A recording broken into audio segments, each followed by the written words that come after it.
हम हैं कि इंतजार में है कहीं कोई, हम हैं कि इंतजार में है कहीं कोई, हमको है इंतजार के इंतजार में है कहीं कोई। तो मैंने फिर ट्यूशंस भी पढ़ाए हैं बच्चों को, और देहरादून में मैं एक समय में साइकिल पे घूम के मैंने कि उन आंसुओं को पसीने से धो लिया होता, उन आंसुओं को पसीने से धो लिया होता, ना जख्म रहता ना कोई राजदां हुआ होता। पीएफ कमिश्नर का जॉब, असिस्टेंट पीएफ कमिश्नर से मैंने ज्वाइन किया। कौन आया है नजर, किसने पुकारा होगा, दूर है अब भी शहर, कोई आवारा होगा। अगर दिल्ली में किसी व्यक्ति ने आपको कभी कहा कि साहब आप 4 बजे चाय पीने आइए हमारे यहाँ, शनि इलाहाबाद डिस्ट्रिक्ट हुआ करता था, वो आजकल प्रयागराज हो गया है। हमारे गांव से पहिंसा से लोग बैलगाड़ी लेके आया करते थे। नमस्कार, आदाब, सत श्री अकाल। मैं मुकेश दक्ष और आप देख रहे हैं इंडियन ट्रिब्यून न्यूज। आज हमारे स्टूडियो में बहुत ही खास मेहमान हमारे साथ मौजूद हैं, मिस्टर रिजवान जी, जो as a PF commissioner Jammu and Kashmir Ladakh के उस पर भी मौजूद हैं।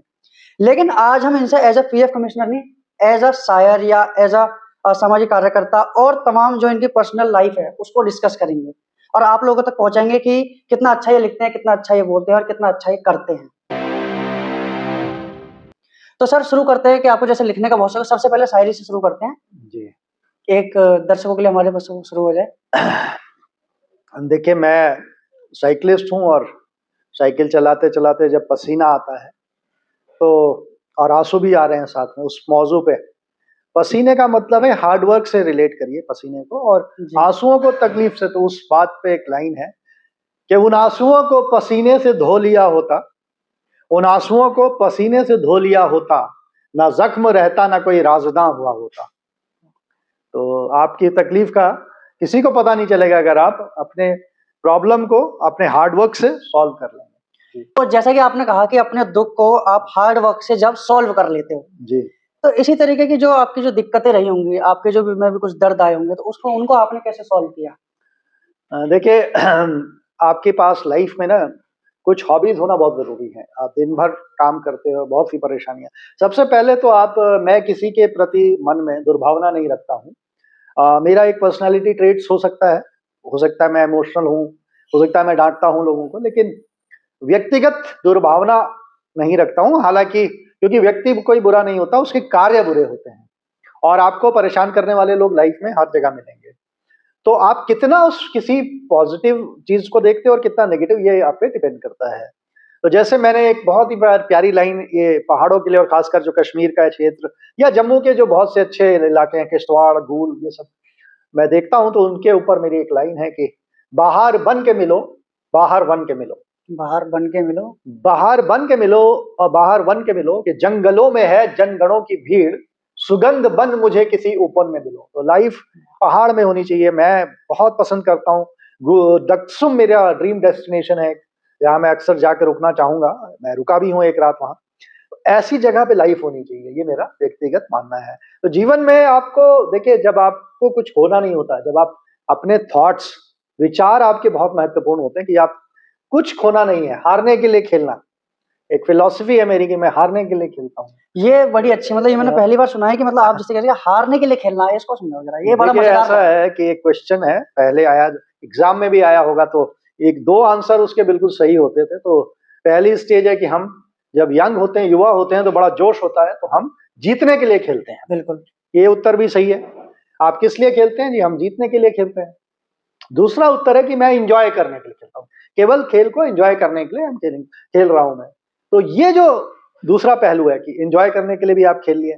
अब जीवन में एक तीसरी स्टेज आती है कि आप 40 साल तक आपकी फिलॉसफी रही कि अब हम एंजॉय करने के लिए खेलें, लेकिन अब जो है, जब आप हारने के लिए खेलते हैं, आपको खोने के लिए कुछ नहीं होता है। आप पहले ही हारने के लिए खेल रहे हैं, लेकिन इतनी शिद्दत से खेलते हैं फिर आप कि सामने वाला जीत तो जाएगा, लेकिन आप हार के भी नहीं हार पाएंगे। आप यू विल ऑल्सो रियलाइज कि हाँ, मैं किसी के साथ मैंने गेम खेला। तो ये जीवन में हारने के लिए खेलिए, कुछ भी नहीं आपको लेके जाना है अपने साथ। और पैसा जैसी चीज जिसके पीछे लोग भागते हैं, मैं उसको व्यक्तिगत तौर पे बहुत ज्यादा कभी गुलाम नहीं रहा पैसे का, और मैं बहुत मितव्ययी हूँ, बहुत ज्यादा खर्च नहीं करता हूँ, और बहुत मेहनत से मैंने पैसा कमाया। लेकिन मैं जब जरूरत पड़ी तो जहां मुझे जरूरत है वहां मैंने पैसा खर्च किया। और पर्सनल मेरे पैसे से बहुत ज्यादा कोई अट्रैक्शन दिखता नहीं है, कि बहुत सी चीजें जो आपको लाइफ में चाहिए, जैसे कप की चाय के प्याले की बात है जो आपने अभी चाय पिलाई, कि चाय इतनी टेस्टी है कि मुझे I should share it with people की ये चाय का एक अगर लुत्फ आप उठा रहे हैं यहाँ बोलते हुए। मैं अपने कार्यालय में चाय बनवाता हूँ बहुत अच्छी, और खुद भी बनाता हूँ मसाला टी, लेकिन ये चाय उसी लेवल की है तो और भी बेहतर है। तो मैं उस पे लिखा, मैंने चाय पे भी एक लाइन लिखी, एक जरा चाय पे बिकना मेरा मुझको बाजार में ले आया है, एक जरा चाय पे बिकना मेरा मुझको बाजार में ले आया है, अक्स जो ख्वाब था हकीकत में उतर आया है। तो आपने अगर दिल्ली में किसी व्यक्ति ने आपको कभी कहा कि साहब आप 4 बजे चाय पीने आइए हमारे यहाँ शनिवार को, तो ये आपके लिए बहुत बड़ी बात होती थी। मैं दिल्ली में रहा हूँ क्योंकि हर आदमी बिजी है वहां पे, वो अगर आपको चाय पे बुला लिया तो मतलब उसने आपको खरीद लिया, अब आप उसके लिए कुछ भी कर सकते हो। तो अक्स जो ख्वाब था वो हकीकत में उतर आया, कहने का मतलब कि बिक गया आदमी, वैसे नहीं बिक सकता था।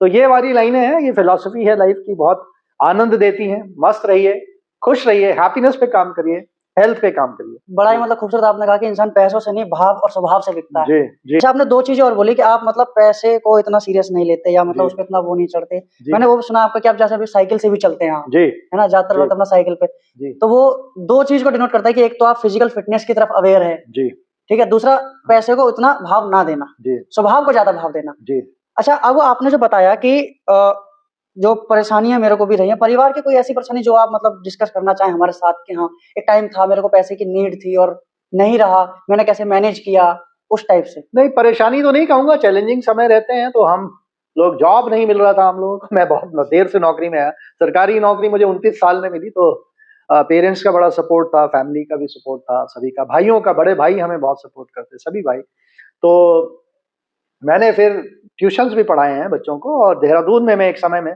साइकिल पे घूम के मैंने कई क्लासेस के बच्चों को मैंने पढ़ाया। तो उससे एक आपका जनरल नॉलेज भी बढ़ता है, जब पढ़ाते हैं कॉन्फिडेंस बढ़ता है और आप धीरे धीरे आगे बढ़ते हैं। और यही चीज मेरे काम आई, जो मैं आज यहाँ पे इस यूपीएससी के थ्रू इस परीक्षा को पास करके इस कार्यालय में आया हूँ, ईपीएफओ में कार्य कर रहा हूँ। पीएफ कमिश्नर का जॉब, असिस्टेंट पीएफ कमिश्नर से मैंने ज्वाइन किया, डायरेक्ट रिक्रूटी था मैं यूपीएससी से, और बहुत अच्छे दोस्त, बहुत अच्छे साथी हैं, उनके साथ मिलके आगे बढ़ रहे हैं। तो ऐसा कोई समस्या नहीं है, चल रहा है जीवन। चलिए, ये भी बहुत खूब है कि हाँ, मतलब सारी चीजें सरलता से, ये भी हर किसी के बस की नहीं होता है। जैसे कि जी। आपने कहा ना कि मैं किसी के लिए मन में दुर्भाव नहीं रखता, हाँ, तो ये भी वही कर सकता है, क्योंकि इंसान जब अपने मानसिक तौर पे अपने आप को प्रिपेयर कर लेता है कि मुझे उसके प्रति एक ऐसा भाव रखना है कि जो उसके लिए और मेरे लिए सही ना हो, जी तो फिर उसमें इंसान उलझन में उलझता है, वो परेशानी अपने आप आने। लेकिन आपने अपने आप को जिस तरीके से सुलझा रखा है, जी और सुलझा हुआ इंसान ही अपनी बातों को शब्दों में व्यक्त कर सकता है। तो जी। और आपके शब्दों में क्या है, थोड़ा सा और छलका दीजिए। आप किस मौजू पे सुनेंगे? वो इंतजार पे, जैसे मैंने कहा पैसे की बात नहीं, इंतजार पे एक बड़ा प्यारी लाइन है जो मुझे बहुत पसंद है।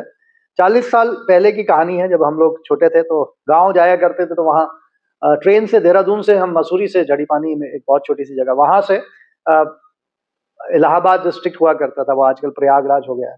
वहां पे सिराथू रेलवे स्टेशन है, वहां हमारे गांव से, पहिंसा से लोग बैलगाड़ी लेके आया करते थे, साइकिलें आती थी, और सुबह 4 बजे घर से निकल लेते थे वो लोग, 7 बजे से वेट कर रहे होते थे, 6:30-7 बजे से वेट कर रहे होते थे, इंतजार कर रहे होते थे। आज लोगों के पास गाड़ियां हैं, ट्रेन बदल गई है, वो दूसरी ट्रेनें रुकती हैं वहां उस स्टेशन पे, लेकिन अब वो इंतजार करने वाले लोग नहीं रहे, सब बिजी हो गए हैं, और मजबूरी समय की है। बट वो एक मुझे बड़ा पेनफुल लगता है, बड़ा, मैं उसको नॉस्टैल्जिक फीलिंग कहता हूँ, कि उस वक्त जो लाइफ थी, जो लोग इंतजार करते थे, वो प्यार, मोहब्बत और खुलूस, वो धीरे धीरे कुछ कम हुआ। तो उस पे एक लाइन है कि हम हैं कि इंतजार में है कहीं कोई, हम हैं कि इंतजार में है कहीं कोई, हमको है इंतजार के इंतजार में है कहीं कोई। तो और यही इंतजार जो है आपको जीने का एक सहारा है। हम हैं मतलब I am alive because somebody is waiting. अगर कोई वेट कर रहा है आपका, तो जरूर आपकी लाइफ मीनिंगफुल है। तो आपने जो 2 बातें कही हैं, ये बड़ी कीमती है कि इंसान जो है, अगर आपका इंतजार कर रहा है तो यानी कि उसकी नजरों में आपकी कीमत है, और अगर आपको अपना समय व्यस्त होते हुए अगर चाय पे बुला रहा है, हाँ। तो भी समझ लियो वो आप बिक चुके हो फिर। जी, ठीक है। तो बहुत जीवन बहुत ब्यूटीफुल है, मेक इट मोर ब्यूटीफुल, है ना? तो यही कोशिश करनी चाहिए। जी तो जिस तरीके से आप जीवन के हर काल को शब्दों से तराश देते हो, जी है ना, बड़ा ही उसको एकदम उतार देते हो किताबों पे और पन्नों पे, हाँ। तो ये आपने कब से शुरू किया, मतलब कब से ऐसा लगा कि हाँ मैं ये मैंने चलते चलते, देखिए, एक लाइन, दिल्ली में जब मैं मंत्रालय में था, असिस्टेंट ग्रेड के थ्रू मैं वहाँ जॉब कर रहा था, तो इलेक्शन ड्यूटी पे मैं पैदल ही चल पड़ा। मैं उस वक्त सुबारली पहुंचना था, तो जहां मैं रहता था वहां पब्लिक ट्रांसपोर्ट का इतना वो नहीं रहा होगा, या थोड़ा पैदल, मैंने कहा चलो देखते हैं चल के। और वहां चलते चलते एक लाइन बना दी मैंने अंधेरे में, सुबह सुबह कोई रास्ता पूछ रहा है जैसे, तो उस पे एक लाइन है कि कौन आया है नजर, किसने पुकारा होगा, दूर है अब भी शहर, कोई आवारा होगा। तो ये जो लाइन है, शहर और शहर को मिला के कि जहां मुझे जाना है वो भी दूर है, और दूर है अब भी शहर, तो सुबह बहुत दूर है, तो कोई आवारा ही घूम सकता है इस वक्त, कोई रास्ता पूछ रहा है। तो ये लाइनें अपने आप शुरू हुई और तब से वो मतलब माहौल बनता गया और मैं लिखता गया। ऐसी कुछ कुछ लाइनें हैं, बहुत सी लाइनें, अभी लेटेस्ट भी मैंने बहुत अच्छी अच्छी लाइनें जो लिखी।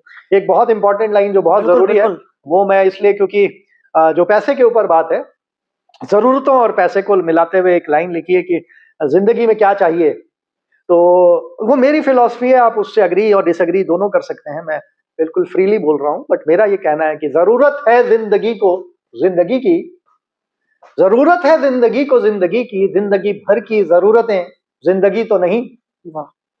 तो हमें एक इंसान होने चाहिए, प्यारे लोग होने चाहिए, और बहुत love is something which is the virtue. Unconditional love is very very important. If you are getting unconditional love from people, from anybody, your life is beautiful. और जीवन बहुत सुंदर है, इसको और अच्छा बनाएं। चलिए, बहुत बहुत शुक्रिया, आपने हमको अपना कीमती वक्त दिया। और दूसरी बात कि आपने इतनी अच्छी अच्छी जो मतलब शायरियां हैं और जो कुछ लाइनें हैं जो हमारे शो पर आपने मतलब एकदम तराश के बोली हैं, तो वो बहुत सुंदर लाइनें थी। उनसे कुछ बहुत सारी लाइनें ऐसी हैं, बहुत सारी बातें जो सीखने लायक भी हैं, कि स्वभाव पे जो आपने बात की, और चाय पे बिकने वाली जो बात की, फिर जिंदगी की जरूरत की जो बात की। तो इसको यहीं पे मतलब समाप्त करते हैं एक आखिरी के साथ, जो आपका छंद कुछ अच्छा सा हो, उसके बाद फिर हम इसको। हाँ, मैंने देखिए जीवन फुल्ली जीना चाहिए, पूरे उत्साह और उल्लास के साथ जीना चाहिए। तो उस पे एक लाइन, दो लाइनें हैं कि उत्साह उल्लास और उमंग से, आगे कुछ मैं थोड़ा सा भूल रहा हूँ उसको, कि उत्साह उल्लास और उमंग का बड़ा रोल होता है, मतलब तो वो मैं थोड़ा सा उस लाइन को भूल गया, लेकिन जो दूसरी लाइन है वो बहुत इंपॉर्टेंट है। बिल्कुल। वो ये है कि हम लोग बड़े बड़े लोग जो दुनिया में दिखते हैं, पैसे वाले, या जिन्हें हम सक्सेसफुल कह सकते हैं कि पैसे के टर्म्स में, या जिन्होंने भी एम्पायर्स बनाए हैं अपने, बिल गेट्स हो गए, बिल क्लिंटन हो गए, या इस तरह के नाम, या जैक मा है, या आपके मासायोशी सन, ऐसे लोग हैं, या एलॉन मस्क साहब हैं, बहुत छाए हुए हैं वो आजकल, या और बहुत बड़े लोग हैं जो जिन्होंने तरक्की की है। उनके आगे हम तो शतरंज के प्यादे जैसे हैं। तो लेकिन लाइफ कैसे जीनी है उस पे, उसको मैं रिलेट कर रहा हूँ कि शतरंज की बिसात पे प्यादा सा रहा, जिंदगी मुझे पूरी मिली, सफर मेरा आधा सा रहा।